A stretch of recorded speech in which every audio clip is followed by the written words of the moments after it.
Hi everyone, what's up? It's Joshua here from Alternative Brewing, and today we're going to be checking out the Precision GS3 filter coffee grinder. Now the GS3 is a commercial sized coffee grinder suitable for home users and small to medium cafes, as it's great for all kinds of filter coffee grinding like drip and batch style brewing. Now its compact size with weight of only 5 kilograms means it won't be taking up much space on the bench at all, and there's still a hopper that holds a full 250 gram bag of beans. You'll also find a shutoff valve underneath the hopper, which allows you to shift the beans through slowly into the grinds chamber, one dose at a time. And to operate the GS3, there is a switch on the side that allows the user the option to manually activate the grinder, pulsing it on and off as you choose, or you can choose to use the automatic push start button found below the grinds chute. And by following this link up above, you can shop the GS3 as well as compare it against the full range of other precision badge grinders, such as its smaller relative, the GS1. But for now, let's jump in and check out how the GS3 does size up and perform.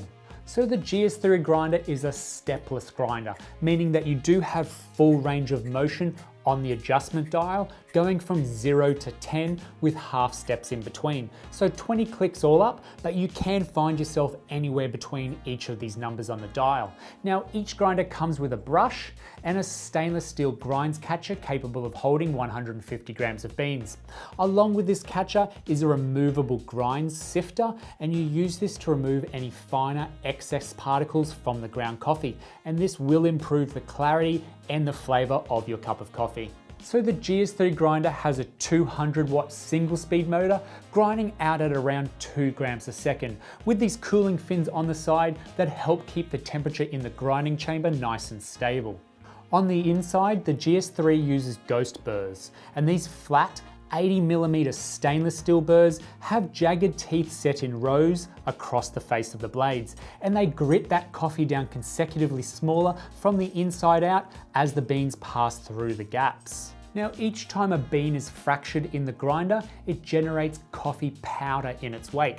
And in particular, these ghost burrs do grind a little slower than many other styles of coffee grinding burrs.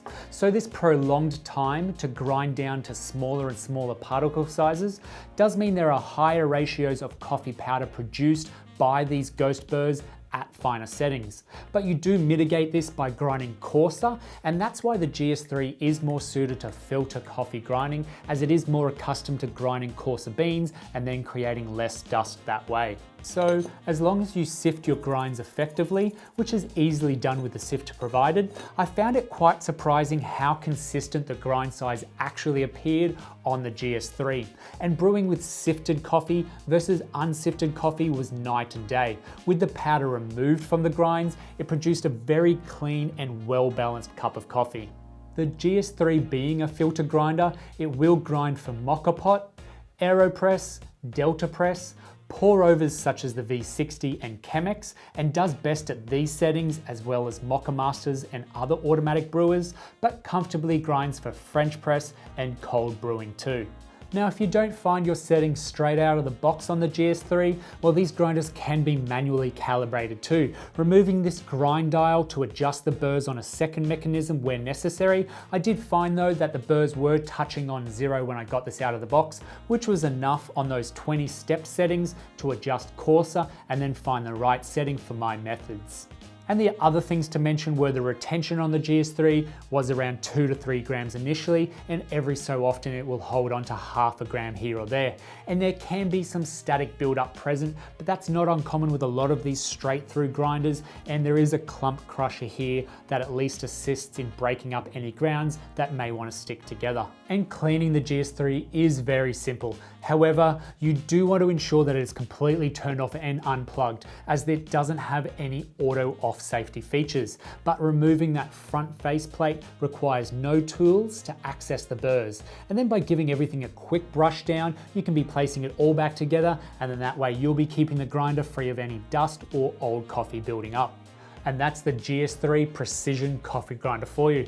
Now this is a great choice for making superb filter coffee, easily able to keep up in a commercial environment, but compact enough to fit comfortably within the kitchen bench at home. So if you have any questions on the Precision GS3, then drop them in the comment section down below and we'll get straight back to you. Don't forget to hit that little bell icon on your screen, and then that way you stay notified when we bring out new videos just like this every week. If you've enjoyed this video, hit the thumbs up. Thanks for watching, and we'll see you next time.